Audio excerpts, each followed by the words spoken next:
안녕하세요. 오늘 여러분과 함께 좀 깊이 살펴볼 이야기는요. 많은 분들이 잘 아시는 누가복음 15장에 나오는 비유, 잃어버린 양과 잃어버린 드라크마에 대한 해설입니다. 네, 이 해설이 디모데전서 1장, 또 예레미야서 4장까지 연결해서 주제를 다루고 있더라고요. 맞습니다. 아주 입체적으로 접근하는 자료죠. 오늘 저희의 목표는 이 자료를 통해서 죄와 회개, 또 의로움에 대한 하나님의 관점이랄까요? 그걸 좀 파헤쳐 보는 겁니다. 네, 좋은 목표네요. 특히 왜 그 99마리보다 잃어버린 한 마리를 찾았을 때 더 기뻐한다고 하는지, 그 숨은 의미가 뭔지, 그리고 이게 지금 우리에게는 어떤 의미가 있는지 그걸 알아보는 거죠. 그렇죠. 당시 배경도 중요할 것 같아요. 예수님 주변에 세리랑 죄인들도 있었고, 또 그걸 막 비판하던 바리새인 서기관들도 있었잖아요. 그 상황 속에서 이 비유가 어떻게 나왔는지도 봐야 하고요. 자, 그럼 한번 시작해 볼까요? 네, 좋습니다. 이 비유가 나오게 된 그 배경, 그 맥락이 사실은 굉장히 중요해요. 네, 예수님께서 왜 당시에 죄인이라고 이렇게 딱지 붙은 사람들이랑 어울리느냐, 이런 날카로운 비판이 있었거든요.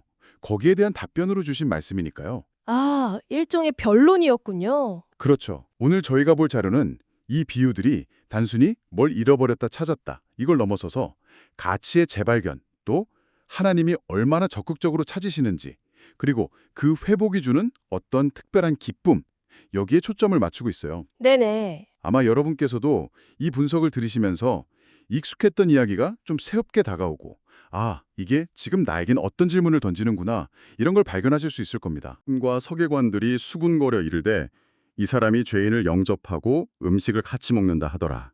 이 수군거림, 이게 시작이었네요. 바로 그거죠.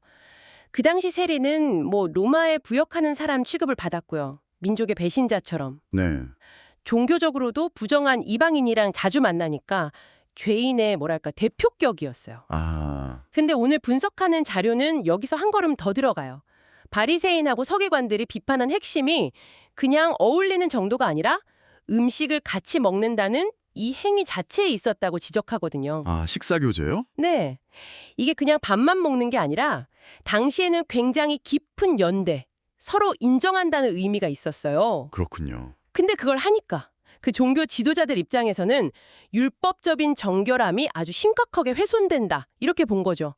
예수님의 행동 자체가 자신들의 어떤 경건의 틀, 그걸 이렇게 근본적으로 흔드는 도전이었던 겁니다. 이야, 그런 배경 속에서 예수님이 첫 번째 비유를 꺼내시는 건요. 잃어버린 양 이야기요. 네, 누가복음 15장 4절부터 나오죠. 너희 중에 어떤 사람이 양 100마리가 있는데 그 중에 하나를 잃으면 99마리를 들에 두고 그 잃은 것을 찾아내도록 찾아다니지 아니하겠느냐. 여기서 찾아내도록, 이게 중요하네요. 끝까지 찾는다는 거. 그렇죠. 포기하지 않는다는 거죠. 그리고 5절, 6절 보면 찾으면 너무 기뻐서 어깨에 메고 와서 막 잔치를 벌인다고 하잖아요. 네. 오늘 살펴볼 자료는 여기서 그 목자의 감정에 좀 주목을 해요. 그냥 찾았다, 다행이다, 미게 아니라 아주 격렬한 기쁨이요. 축제로까지 이어지는 그런 감정의 폭발.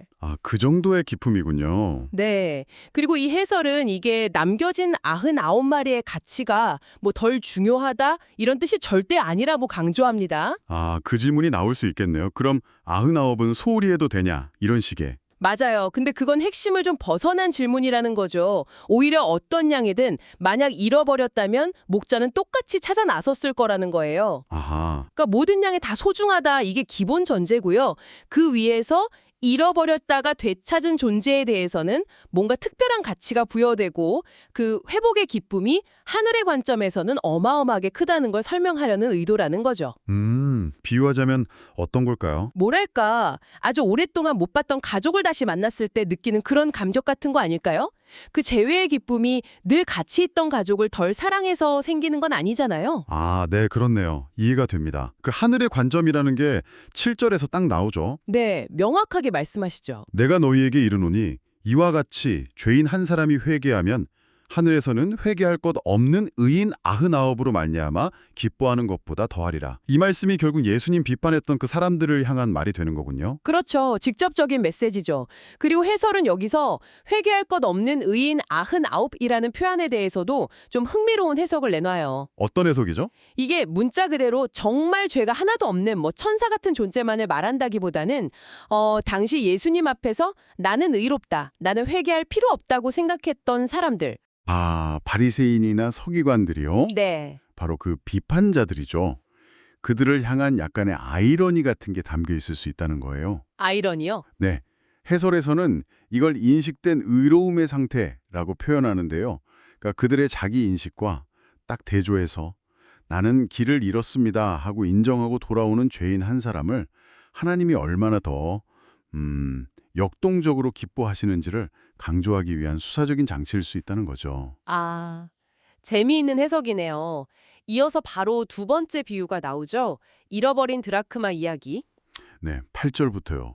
10다크마, 은전 10개 가진 여인이 하나를 잃어버리는데 이 여인도 등불 켜고 온 집안을 쓸면서 찾아내도록 부지런히 찾는다.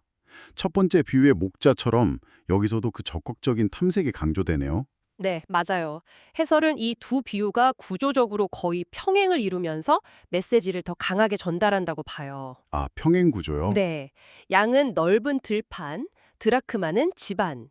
공간은 다르지만 잃어버린 것에 대한 가치인식, 그걸 찾으려는 필사적인 노력, 그리고 찾았을 때 막 주변 사람들이랑 같이 기뻐하는 거. 이 핵심 요소는 똑같다는 거죠.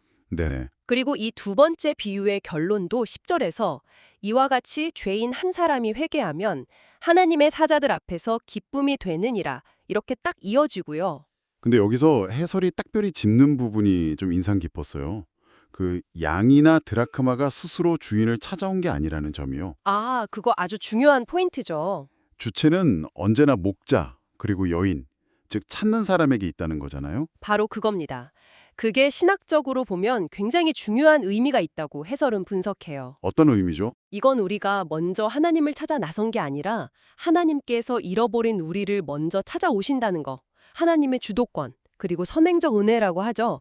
이 개념을 아주 강력하게 보여준다는 거예요. 아, 어쩌면 그 세리와 죄인들이 예수님께 막 나와왔던 것도 사실은 그들 안에서 먼저 역사하신 하나님의 이끄심, 거기에 반응한 걸 수도 있다. 뭐 이런 해석까지 가능하게 하는 거죠. 그렇군요. 우리가 찾는 게 아니라 찾아진다는 개념? 그러면 이 회개하는 죄인의 실제 모델로 해설 자료는 사도 바울의 이야기를 가져오죠. 네, 디모데전서 1장인데요. 거기 보면 바울이 15절에서 죄인 중에 내가 괴순이라 이렇게까지 말하잖아요. 상당히 충격적인 고백인데요. 그렇죠. 그냥 저는 죄인입니다. 이 정도가 아니죠.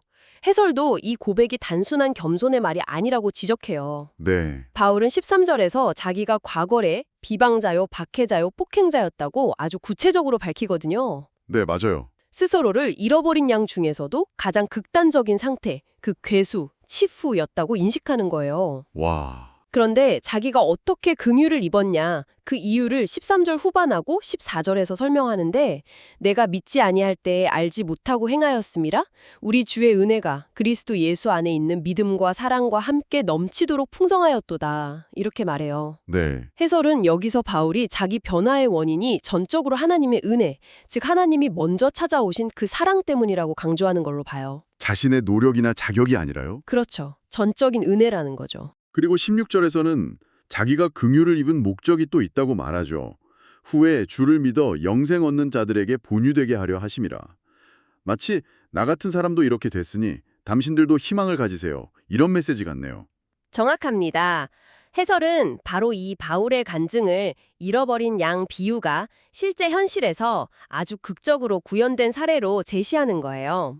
아, 살아있는 증거군요. 네, 그가 바로 하나님의 그 끈질긴 찾으심, 그리고 회복시키시는 은혜를 경험한 산 증인이라는 거죠. 글의 이야기는 누가복음 비유에 나오는 그 기쁨이 얼마나 구체적이고 또 개인적인 차원에서 경험될 수 있는지를 보여주는 아주 강력한 예시가 되는 겁니다. 반면에 이 해설 자료는 계속 잃어버린 상태로 남아있으면 어떻게 되는가, 그 결과에 대해서도 경고를 하죠. 예레미야서 이 4장을 인용해서요. 네, 맞아요. 예레미야 4장 22절을 보면 하나님이 탄식하시는 말씀이 나와요. 내 백성은 나를 알지 못하는 어리석은 자요, 지각이 없는 미련한 자식이라. 악을 행하기에는 지각이 있으나 선을 행하기에는 무지하도다. 어휴, 해설은 이 상태를 자기가 잃어버려졌다는 걸 인지조차 못하거나 혹은 알면서도 돌아오기를 거부하는 상태로 해석해요. 네. 그리고 그 결과로 펼쳐지는 장면은 정말 끔찍하죠. 거의 창조 이전의 혼돈 상태로 돌아가는 것 같은 그런 심판의 이미지예요. 땅은 공허하고 하늘에는 빛이 없고 사람도 새도 다 사라진 그런 황폐함. 아까 누가복음에서 말한 그 기쁨과는 정말 정반대의 그림이네요. 극명한 대조죠. 그런데 이 해설은 이 무서운 예레미야의 경고 속에서도 아주 작은 희망의 실마리를 또 찾아내요. 어떤 거죠? 바로 27절 말씀인데요. 이 온 땅이 황폐할 것이나 내가 진멸하지는 아니할 것이며 라는 구절이에요. 아, 진멸하지는 않겠다. 네, 완전히 끝장내지는 않겠다는 이 약속에서 해설은 여전히 잃어버린 자를 포기하지 않으시는 하나님의 마음, 끝까지 돌아오기를 기다리시는 그 아버지의 마음을 읽어내는 거죠. 네네. 이게 심판 그 자체가 목적이 아니라 그 심판을 통해서라도 관계를 회복하고자 하시는 그 가능성을 보여준다는 거예요. 이건 나중에 나오는 탕자의 비유, 그 아버지의 마음하고도 연결되는 지점이고요. 그렇군요. 이 모든 분석을 쭉 따라와 보니까 결국 핵심은 우리 자신의 태도 문제로 돌아오는 것 같아요. 해설이 특히 자기의를 경계하라고 아주 강조하던데요. 맞습니다. 바리새인이나 서기관처럼 나는 다 이루었다, 나는 문제 없다 이렇게 생각하면서 남을 판단하는 자세, 이걸 가장 조심해야 한다는 거죠. 네. 해설은 우리가 스스로를 99마리 의인 그룹에 속한다고 딱 규정하는 그 순간 아주 비판적이고 배타적인 태도를 갖기 쉽다고 경고해요. 예수님만이 십자가에서 다 이루었다고 말씀하셨지 우리는 여전히 과정 중에 있는 사람들이잖아요. 그걸 기억해야 한다는 거죠. 네. 따라서 하나님이 정말 기뻐하시는 건 우리가 율법적으로 얼마나 완벽한가, 얼마나 흠없는 예배를 드렸는가 이게 아닐 수도 있다는 거예요. 오히려? 오히려 그 세리와 죄인들이 그랬던 것처럼 아, 내가 부족하구나, 내가 길을 잃었었구나 이걸 알고 겸손하게 말씀을 들으려고 나오는 그 태도, 우리를 먼저 찾아오신 그 사랑에 대해서 계속 감사하고 반응하는 것, 이게 더 중요할 수 있다는 거죠. 이 해설을 보면 진짜 예배라는 건 어떤 형식이나 장소에 묵히는 게 아니라 남을 비난하는 대신 자기를 돌아보고 영과 진리로, 그러니까 진실한 마음과 감사함으로 하나님께 나아가는 것 그 자체다. 이런 결론에 이르게 되네요. 네, 바로 그 지점이 이 해설 자료가 오늘 우리에게 던지는 핵심 질문하고 딱 연결이 돼요. 어떤 질문이죠? 우리는 지금 스스로를 잃어버렸다가 회복된 존재로 인식하면서 감사하고 있는가? 아니면 어느새 나는 회개할 것 없는 의인이다 하는 그 자리에 앉아서 다른 사람들을 막 재단하고 있는가? 하는 질문이죠. 아, 생각해볼 문제네요. 오늘 저희는 누가복음의 두 비유 그리고 관련 성경 구절들을 깊이 분석한 자료를 통해서 잃어버린 하나를 향한 하나님의 그 애타는 마음, 그리고 회개를 통해 회복될 때의 기쁨이 얼마나 큰지를 살펴보았습니다. 네. 이게 길을 잃었다고 느끼는 분들에게는 정말 큰 위로와 희망이 될 수 있고, 또 이미 길 위에 있다고 생각하는 우리 모두에게는 겸손과 감사를 다시 한번 생각하게 하는 그런 양면적인 메시지를 담고 있는 것 같아요. 맞습니다. 마지막으로 이 분석 자료가 우리 각자에게 던지는 성찰의 질문을 한번 나눠보고 싶습니다. 네, 좋습니다. 오늘 여러분의 삶의 자리에서 잃어버린 양이나 잃어버린 드라크마는 누구 혹은 무엇일까요? 혹시 우리 주변에, 우리 사회에서 좀 소외됐거나 영적으로 방황하는 사람들을 보면서 우리는 어떤 마음을 품고 있나요? 혹시 안전한 99의 울타리 안에 그냥 안주하면서 그들을 외면하고 있지는 않습니까? 아니면 해설이 강조했던 것처럼 그 잃어버린 하나를 찾아 나서는 목자의 마음, 잃어버린 드라크마를 애타게 찾는 그 여인의 마음으로 그들에게 다가가려고 조금이라도 애쓰고 있나요? 네, 판단이나 비난보다는 함께 찾고 또 함께 기뻐하는 그 마음을 우리 안에서 어떻게 다시 회복하고 또 실천할 수 있을지 각자의 자리에서 한번 조용히 되새겨보는 그런 시간이 되셨으면 좋겠습니다.